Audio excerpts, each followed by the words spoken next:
Hey everyone, good evening. कैसे हैं आप लोग? सो आई होप सब बहुत अच्छे होंगे और JKPSI की तैयारी बहुत अच्छे से कर रहे होंगे क्योंकि लिमिटेड टाइम है। तो मैंने आपको पॉलिटी में प्रीएम्बल स्टार्ट किया था बेसिक के बाद, and that will be the end part of preamble. तो इसके बाद प्रीएम्बल को हम ख़त्म कर देंगे और उसके MCQs आपको मिल जाएंगे। ठीक है, चलिए क्लास को स्टार्ट करते हैं। इसमें हमें छोटी सी क्लास होगी, सिर्फ हमें एंड करना है। मैं पहले तो रिवीजन कर देता हूँ जो भी आपने पढ़ा। सो रिवीजन की ज़रूरत है नहीं, कल ही उसकी क्लास आई थी तो आई थिंक आपने वो पढ़ लिया होगा। उसमें मैंने आपको प्रियम्बल का थोड़ा सा हिस्ट्री बताया था, प्रियम्बल कहाँ से बना था वो बताया था। आज हम लोग एक दो इसके केस के ऊपर पढ़ेंगे क्योंकि पॉलिटी में अगर आपने केस नहीं पढ़े तो पॉलिटी पूरी समझ नहीं आएगी। केस का मतलब होता है कि जब भी कोई, देखो आपके कॉन्स्टिट्यूशन में जो भी लिखा हुआ है उसको जो लिखा है पूरा कंप्लीट कौन करता है? जब अलग अलग केस आते हैं, उस पर नए नए जजमेंट आते हैं, फिर कोई चीज़ों को आपका सुप्रीम कोर्ट वगैरह जो जज बेंच बैठता है जजों का, वो एक्सप्लेन करता है कि इसका मतलब क्या होगा, इसमें कैसी पनिशमेंट होगी, इसमें क्या होगा। धीरे धीरे बहुत सारे केस आते चले गए और चीज़ें एक्सप्लेन होती चली गई।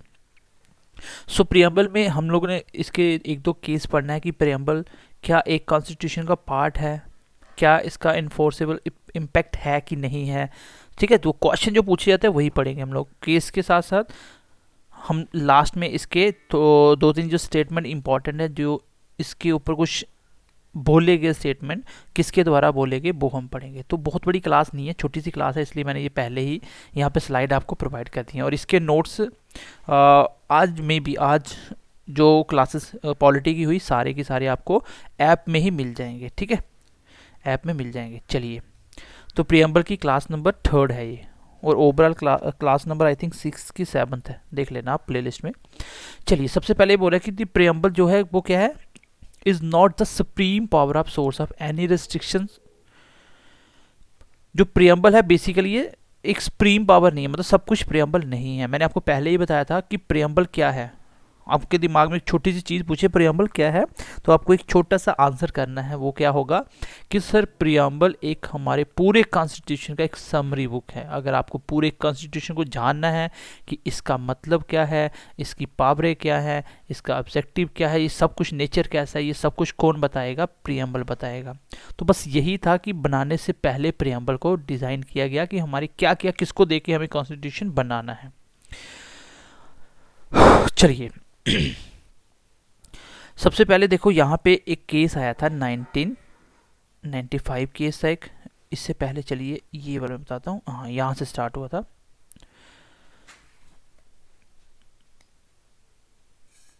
चलिए, सबसे पहला जो केस आया था, सबसे पहला केस आया था वेरोवरी केस। ठीक है, वेरोवरी केस में क्या हुआ था, ये जजमेंट दी गई थी प्रियम्बल क्या है, preamble is the key to open the mind of the maker.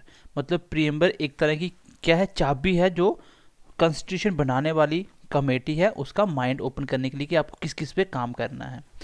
लेकिन ये बहुत इंपॉर्टेंट है, but it cannot be considered as part of the constitution. तो इस केस में ये बोला गया कि ये कॉन्स्टिट्यूशन का पार्ट नहीं है, मतलब प्रियम्बल एक कॉन्स्टिट्यूशन का पार्ट नहीं है। ठीक है, therefore it is not enforceable in a court of law. ये बहुत इंपॉर्टेंट है, इस पॉइंट को नोट करके लिख लेना, याद कर लेना। मैंने पहले ही बोला था कि जो आपका प्रियम्बल है वो एनफोर्सेबल नहीं है, मतलब on the basis of preamble आप कोर्ट में चैलेंज नहीं कर सकते। Like fundamental right, fundamental right में क्या होता है कि अगर आपके फंडामेंटल राइट हर्ट होते हैं then you can go to the court, लेकिन on the basis of preamble आप चैलेंज नहीं कर सकते। ठीक है, क्योंकि ये कॉन्स्टिट्यूशन का पार्ट नहीं है। जब स्टार्ट किया था तब इसको कॉन्स्टिट्यूशन का पार्ट बोला गया था, लेकिन उसके बाद जो पहला केस आया था उसमें ये कॉन्स्टिट्यूशन का पार्ट नहीं है। तो एक केस आपको क्वेश्चन ऐसे पूछा जाएगा कि जो बेरोवरी केस आया था उस केस में प्रियम्बल कॉन्स्टिट्यूशन का पार्ट था कि नहीं था। तो उस जजमेंट में क्या था, प्रियम्बल का पार्ट, प्रियम्बल कॉन्स्टिट्यूशन का पार्ट नहीं है और ये एनफोर्सेबल नहीं है। तो एनफोर्सेबल का मतलब आप समझ चुके हो।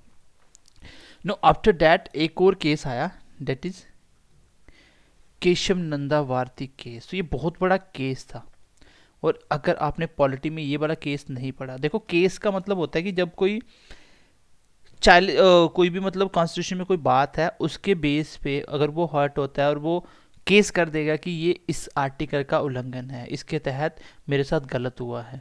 तो बाद में अलग अलग सुनवाई होती है, अलग अलग जज बैठते हैं, बेंच बैठती है जजों की, फिर बाद में फिर से कुछ ना कुछ नया डिसीजन आता है उसके ऊपर कि अगर ऐसा होगा तो इस तरीके से बनाया जाएगा। मतलब कि ये हमारी जो पॉलिटी है वो बेसिकली जब भी कोई कमी लगती है, जब भी कोई केस ऐसा आता है, तो उस केस में फिर जब कोई कमी लगती है तो उसमें अमेंडमेंट भी किया जाता है टाइम टू टाइम। ठीक है, चलिए, तो उस टाइम ये आपको याद रखना है, केशव नंदा भारती केस आया था। इस केस में क्या हुआ था, for the first time a bench of 13 जजेस, तो 13 जज की एक बेंच बैठी थी, 13 जज बैठे थे उसमें। तो उसमें क्या हुआ था, एक पेटिशन फाइल की गई थी, उसके रिलेटेड इन लोगों ने डिसीजन दिया था। अभी तक की ये सबसे बड़ी बेंच थी, केशव नंदा भारती केस। ये आपका आगे भी आपको पढ़ने में आएगा, जब राइट टू इक्वलिटी वगैरह आगे पढ़ोगे उसमें भी ये केशव नंदा भारती केस काम करता है। तो ये बहुत बड़ा केस था, ये आपको पता होना चाहिए केशव नंदा भारती केस के बाद। तो क्या जजमेंट दिया गया, जजमेंट ये दिया गया, the preamble of the constitution will no be considered as a part of the constitution. Kesavananda Bharati case के बाद क्या बोला गया कि प्रियम्बल किसका, एक कॉन्स्टिट्यूशन का पार्ट है। बस आपको दो केस याद रखने हैं, दोनों के रिलेटेड ज़्यादा कुछ नहीं पढ़ना, इतना ही याद रखना है कि जो वेरोवरी केस आया था उसके अकॉर्डिंग प्रियम्बल इसका पार्ट नहीं था, लेकिन एनफोर्सेबल नहीं थे। इसमें भी ये बोला गया था जो प्रियम्बल है वो कॉन्स्टिट्यूशन का पार्ट नहीं, सॉरी पार्ट है, ये कॉन्स्टिट्यूशन का पार्ट है। उसके बाद एनफोर्सेबल नहीं है, ये तो आपको हमेशा याद रखना है कि प्रियम्बल एनफोर्सेबल नहीं है, बट ये कॉन्स्टिट्यूशन का पार्ट है। किसके तहत बोला गया, केशव नंदा भारती केस। तो आई होप कि ये दोनों केस आपको समझ आ गए होंगे। देखो केस बहुत ही इंपॉर्टेंट होते हैं, सारे केसेस हमें नहीं पढ़ने हैं, but you still have to remember some of the cases जो कि एग्जाम के पॉइंट ऑफ व्यू से इंपॉर्टेंट है। ओके, चलिए आगे बढ़ते हैं गाइस। आई होप कि ये आप दो केसेस समझ गए होंगे। जी मैंने पहले ही बोल दिया था। देखो बाद में जो केशव नंदा केस की बात कर रहा था, इसमें ये बोला गया कि ये क्या है, the preamble is not the supreme power of source of any restriction. ये कोई सुप्रीम पावर नहीं है, बाकी जो वगैरह वगैरह लिखा है ये आप पढ़ लेना। मेन पॉइंट वही था कि ये एनफोर्सेबल नहीं है और ये कॉन्स्टिट्यूशन का पार्ट है according to Kesavananda Bharati case. तो एक 1995 में, ठीक है, 1995 में ये केस आया था यूनियन गवर्नमेंट और LIC के बीच में। ठीक है, इस केस में भी क्या बोला गया, देखो इस केस में क्या बोला गया, इस केस में बोला गया, देखो यहाँ पे मैं बताता हूँ इंपॉर्टेंट पॉइंट इसका, ये देखो यहाँ भी लिखा हुआ है ना, it is not directly enforceable in a court of justice in India. अगर आपको लगता है कि आपके साथ कुछ गलत हुआ है और प्रेम्बल में ये लिखा गया ये नहीं होना चाहिए, तो आप कोर्ट में केस नहीं कर सकते, आपको इसके बिहाफ पे जस्टिस नहीं मिलेगा। आगे भी देखो यहाँ पे एक पॉइंट और लिखा है, preamble is the integral part of the constitution. Preamble क्या है, वही कि कॉन्स्टिट्यूशन का एक पार्ट है, लेकिन ये डायरेक्टली इन्फोर्सेबल नहीं है। चलिए आगे देखते हैं, अमेंडमेंट के बारे में पढ़ लेते हैं। अमेंडमेंट क्या हुआ, 42nd amendment act 1976, very very important. ठीक है, अमेंडमेंट पढ़ लेते हैं। दो केस मैंने आपको पढ़ा दिए, ठीक है, 2 के 3 केस हमने पढ़ लिए, यही इंपॉर्टेंट है। देखिए अमेंडमेंट के बारे में पढ़ लेते हैं। 42nd अमेंडमेंट स्टार्टिंग क्लास में मैंने बता दिया था, इसको मिनी कॉन्स्टिट्यूशन बोला जाता है। 1976, उस टाइम इंदिरा गांधी कौन थी, प्रधानमंत्री हमारे देश की। केशव नंदा भारती केस जब जजमेंट आया था तो उसके बाद ये एक्सेप्ट कर लिया गया कि ये कॉन्स्टिट्यूशन का पार्ट है, ये मैं आपको बता दिया। बोले कि as a part of the constitution, एक कॉन्स्टिट्यूशन का पार्ट है, so that preamble can be amendable under article 368 of the constitution. ये बहुत इंपॉर्टेंट क्वेश्चन पूछा जाता है एग्जाम में। ये पूछा जाता है कि क्या प्रियम्बल अमेंडेबल है, प्रियम्बल को अमेंड किया जा सकता है, तो आंसर होगा यस। लेकिन अभी तक कितनी बार अमेंड किया जा चुका है ये आपको याद रखना है। स्टिल एक ही बार अमेंड हुआ है, वो भी कौन सा है, ये 42nd अमेंडमेंट एक्ट 1976 में, तब प्रियम्बल को अमेंड किया गया था। ठीक है, लेकिन उसने क्या बोला था उस केस में, बोला गया but the basic structure of the preamble can not be amended. जो इसका बेसिक स्ट्रक्चर होगा, जिसमें ये पूरे बेसिक की बात करता है, उसको अमेंड नहीं किया जा सकता। और बेसिक स्ट्रक्चर क्या होगा ये डेफिनेशन नहीं दी गई, ये मैं आपको पहले बोल रहा हूँ। बहुत सारी चीज़ें होती हैं जिसको टाइम टू टाइम केस आता है, फिर उसको डिफाइन किया जाता है कि इस केस में ऐसा होगा अगर ऐसा दोबारा हुआ तो वो टाइम टू टाइम कौन डिसाइड करता है? ये आपका सुप्रीम कोर्ट डिसाइड करता है। उनके जो जजेस बेंचेस बैठती हैं वो डिसाइड करते हैं कि क्या होना चाहिए इसकी लिमिट। मतलब आर्टिकल 368 बहुत ही इंपॉर्टेंट है, वैसे भी आपको याद होना चाहिए। कोई भी कॉन्स्टिट्यूशन में अमेंडमेंट किसके तहत की जाती है? आर्टिकल 368 में अमेंडमेंट के बारे में प्रोविजन दिया गया है, कॉन्स्टिट्यूशन को अमेंड किया जा सकता है जैसे कि प्रियम्बल आपका पार्ट है कॉन्स्टिट्यूशन का, सो डैट इसको भी अमेंड किया जा सकता है। और क्वेश्चन पूछे अभी तक कितनी बार अमेंड हुआ, देन आंसर विल बी अभी तक एक बार अमेंड हुआ था, वो भी कौन सा? 42nd अमेंडमेंट एक्ट जब हुई थी 1976 में, ड्यूरिंग द इंदिरा गांधी जब प्रधानमंत्री थी। ठीक है, चलिए, as of know the preamble is only amended once through the 42nd amendment. ये मैंने आपको बता भी दिया कि अभी तक एक ही बार अमेंड हुआ है। इस अमेंडमेंट में कुछ चीज़ें चेंजेस की गई। चेंजेस क्या मतलब? कुछ चीज़ें ऐड ऑन की गई। मैंने आपको स्टार्टिंग में बता दिया था, सोशलिस्ट और सेकुलर एंड इंटीग्रिटी, ये 3 वर्ड ऐसे थे जो आपके बाद में ऐड किए गए। ये 3 वर्ड ऐसे थे जो बाद में ऐड किए गए। और सनेटी क्या बनी थी? सबसे पहले सोवरेन होनी चाहिए, फिर उसके बाद सोशलिस्ट, फिर सेकुलर, फिर डेमोक्रेटिक, फिर रिपब्लिक। ये सनेटी आपको याद रखनी है। और ये जो सोशलिस्ट और सेकुलर है, डबल एस है जो बीच वाला, ये बाद में ऐड किया गया तब 1976। क्वेश्चन ये पूछा जाता है कि 1975 से पहले पहले इसमें कौन से वर्ड प्रियम्बल में नहीं थे? तो ये आपको याद रखना, ये 3 वर्ड हैं जो बाद में ऐड किए गए। ठीक है, कब किए गए? 76 अमेंडमेंट, जब 42nd अमेंडमेंट 1976 में। ठीक है, देखो, socialist and secular were added between sovereign and democratic. ये मैंने बता भी दिया कि आपका सोवरेन और डेमोक्रेटिक के बीच में इसको रखा गया। देखो, सनेटी बहुत ही इंपॉर्टेंट है। प्रियम्बल एक छोटी सी, देखो आप, एक पैराग्राफ तो है छोटा सा, और उसी में से क्वेश्चन बनाने हैं। कैसे क्वेश्चन बनाएगा? उसकी सनेटी से लेके हर एक चीज़ तक एक एक वर्ड पे क्वेश्चन बनाया जा सकता है।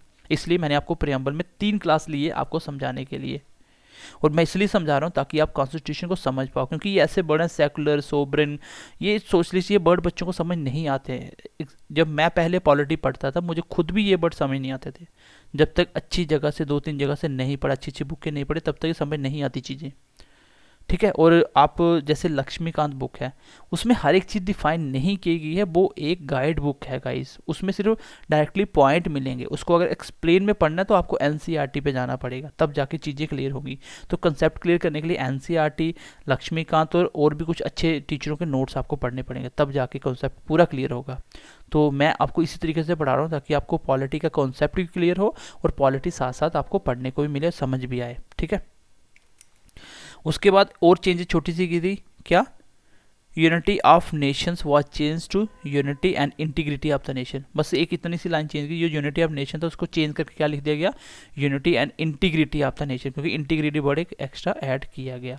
तो ये छोटा सा 42nd अमेंडमेंट। तो क्वेश्चन एग्जाम में पूछा जाए कि 42nd अमेंडमेंट एक्ट में जब 1976 हुआ था, उस टाइम पे प्रधानमंत्री कौन था देश का? तो आपको याद रखना इंदिरा गांधी थी। ठीक है, केशव नंदा केस के बाद ये चीज़ मान ली गई थी कि preamble is a part of the constitution, so it can be amend, तो उसको अमेंड भी किया जा सकता है।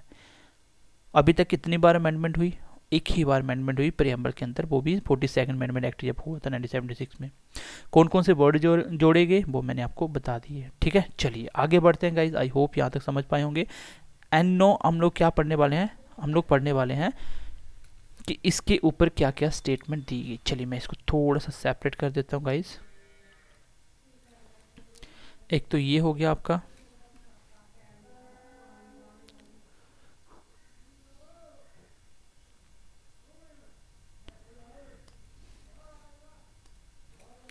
चलिए सबसे पहले क्या हुआ? The preamble indicates that the source of constitution is we the people of India. क्या बोला गया है? We the people of India. ये हमने पहले ही पढ़ लिया है। ये जो क्वेश्चन है जो आगे आ रहा है क्वेश्चन, देखो ये बहुत बार एग्जाम में पूछा गया है। ये वाला क्वेश्चन देखो, it has been also called political horoscope of Indian constitution by के.एम. मुंशी। तो ये बहुत इंपॉर्टेंट है कि ये किसने बोला था।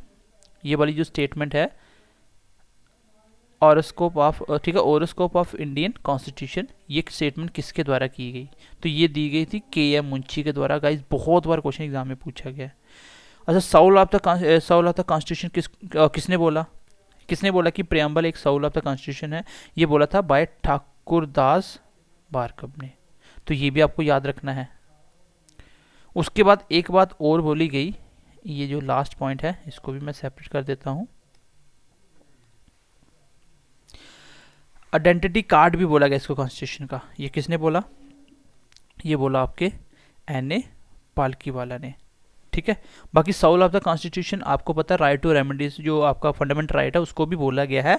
किसने बोला? वो बी आर अम्बेडकर ने। लेकिन वो जब बी आर अम्बेडकर का नाम देगा तभी आपको वो आंसर लगाना है, otherwise soul of the constitution किसको बोला गया? प्रियम्बल को बोला गया। किसके द्वारा बोला गया?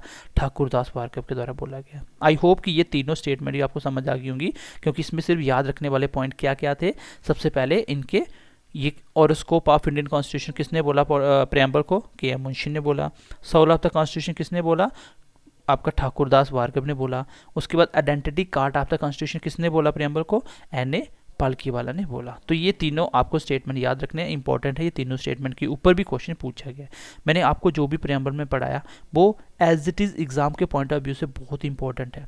ठीक है, बाकी इसके एमसीक्यूज आपको आज नहीं तो कल सुबह आपको बीएमसी क्लासेस विद अजय में मिल जाएंगे। ठीक है, बीएमसी क्लासेस विद अजय में मिल जाएंगे। और उसका पीडीएफ तो आपको वैसे भी ऐप में, जो बच्चे ऐप में बैच में इंक्लूड हैं उन सबको मिल जाएगा। ठीक है, बैच कैसे ज्वाइन करना है ये आप सतीश सर को पूछ सकते हो। ठीक है, बाकी आई होप कि आज की क्लास भी आपको समझ आई होगी। मैंने कोशिश की आपको ये थोड़ा सा इंपॉर्टेंट पॉइंट बताने की, कि 2 केस बताए मैंने आपको, पहले वाला केस और दूसरा अभी तक सबसे बड़ी बेंच है ये 13 जज की, और इसका जो फैसला हुआ था। ठीक है, आगे ये केशव नंदा भारती केस आगे भी आप पढ़ोगे, जब आप फंडामेंटल राइट पढ़ोगे ना तब आपको ये पूरी बात समझ जाएगी। तब मैं आपको समझाऊंगा कि केस क्या हुआ था, कैसे कैसे केस डाला गया था और कैसे बाद में डिसीजन आया था। ठीक है, चलिए उसके बाद प्रियम्बल, केशवनाथ केस के बाद प्रियम्बल एक कॉन्स्टिट्यूशन का पार्ट माना गया था और उसको एनफोर्सेबल नहीं है, ये बात तो क्लियर थी, एनफोर्सेबल नहीं है यहाँ पे। फिर एक केस 1955 में यूनियन गवर्नमेंट की और एलआईसी के बीच में आया, जिस केस में ये उसमें भी ये बोला गया कि प्रियम्बल एक कॉन्स्टिट्यूशन का पार्ट है, लेकिन ये डायरेक्टली चैलेंजेबल नहीं है, आप इसको इन्फोर्सेबल नहीं मान सकते, आपको जस्टिस नहीं मिलेगा। फिर हमने अमेंडमेंट पढ़े, अमेंडमेंट एक ही हुआ अभी तक, और वो भी 68 आर्टिकल के तहत ही अमेंडमेंट होता है। और अगर ये पार्ट है तो डेफिनेटली इसको अमेंड किया जा सकता है, लेकिन उसके बेसिक स्ट्रक्चर को अमेंड नहीं किया जा सकता, ये भी पॉइंट इंपॉर्टेंट है। अभी तक एक ही बार अमेंडमेंट की गई है। एंड आई होप कि आपको आज की क्लास अच्छी लगी होगी। तो क्लास कैसी लगी कमेंट सेक्शन में बताइएगा। बाकी इसके जो नोट्स अभी तक हमने पढ़ा है ये आपको आज शाम को या कल तक आपको ये प्रोवाइड हम करवा देंगे आपके बैच के अंदर। ठीक है, बाकी मिलते हैं अगली क्लास में। कमेंट करके बताइए क्लास कैसी लगी, और अपने दोस्तों के साथ ज़्यादा से ज़्यादा शेयर कीजिए। देखिए हम प्री पढ़ा रहे हैं और कंटेंट ऐसा दे रहे हैं जो आपका एग्जाम के पॉइंट ऑफ व्यू से बहुत ही इंपॉर्टेंट है, और आपके लिमिटेड टाइम में आपको ये सब कुछ पढ़ के जाना है। कॉम्प्रोमाइज़ नहीं करेंगे, डेप्थ वही होगी, कंटेंट वही होगा जो आपको करवाना है, लेकिन हाँ क्लासेस आपको ज़्यादा मिल जाएंगी, डेली की क्लासेस ज़्यादा मिल जाएंगी। ठीक है, चलिए मिलते हैं नेक्स्ट क्लास में। Bye bye, take care and God bless you.